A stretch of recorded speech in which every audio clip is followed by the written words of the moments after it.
Този видеоматериал е създаден в рамките на проект "Младите хора оживяват древното керамично наследство" в община Павликени, който се осъществява по оперативна програма "Развитие на човешките ресурси 2007-2013 година", приоритетна ос 7 "Транснационално сътрудничество".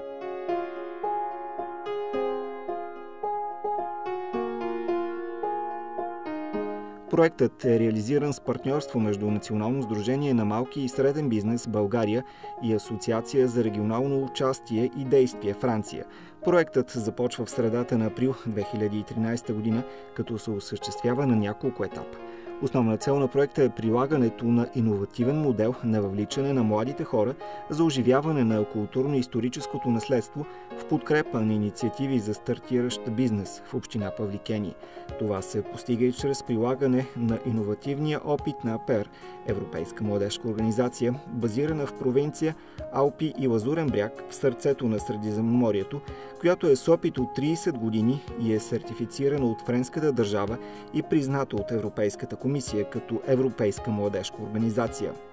Участниците в проекта се обучават как да интерпретират културното и историческо наследство на античния керамичен център край Павликени, какви възможности дава това наследство за стартиране на малък бизнес, каква е технологията на керамичното производство. Особено атрактивно за младежите участието в практически занимания, по време на които самите те изработват керамични съдове, художествени пана и предмети. Участниците посещават и Националния музей за народни и художествени занаяти в Троян, както и самоводската чаршия в Велико Търново. Конкретно проектът за "Младите хора оживяват древното керамично наследство", идеята се зароди още през 2012 година от нашите приятели и партньори Националното сдружение за малък и среден бизнес, базирайки се на тяхния опит в международни проекти, техните международни партньори от АПАРЕ Франция. И така се зароди идеята и разработихме целият този проект. Това е финалният етап, работният лагер. В първия етап наша делегация, водена от мен, посети град Авиньон, посети офисите на неправителствената организация от Франция. Посетихме обекти, реализирани чрез техни проекти в техни населени места, възстановяване на римски пътища, римски водопроводи с цел туристическа атракция.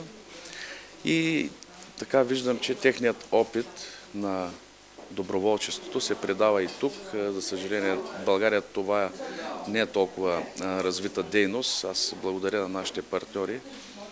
Участието в реализирането на проекта е вид социален експеримент за въвеждане на модела за валоризиране на културно-историческото наследство. В първи етап на проекта през декември 2014 година участниците от българска страна посетиха град Авиньон, Франция.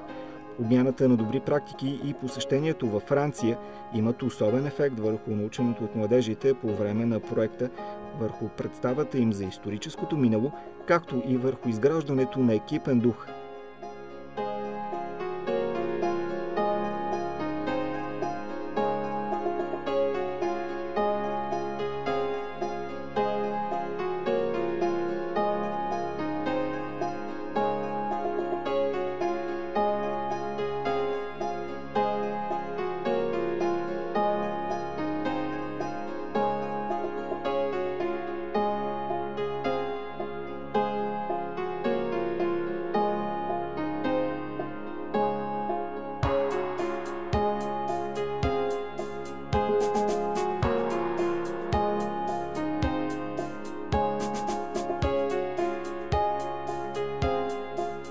Като резултат, създадените в рамките на проекта керамични съдове и експонати са показани в изложби в регионалната библиотека Петко Рачов Славейко в Велико Търново и в историческия музей в град Павликени.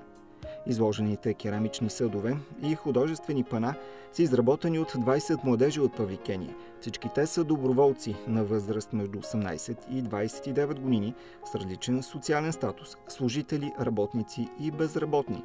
Общата стойност на проекта е около 267 300 лева.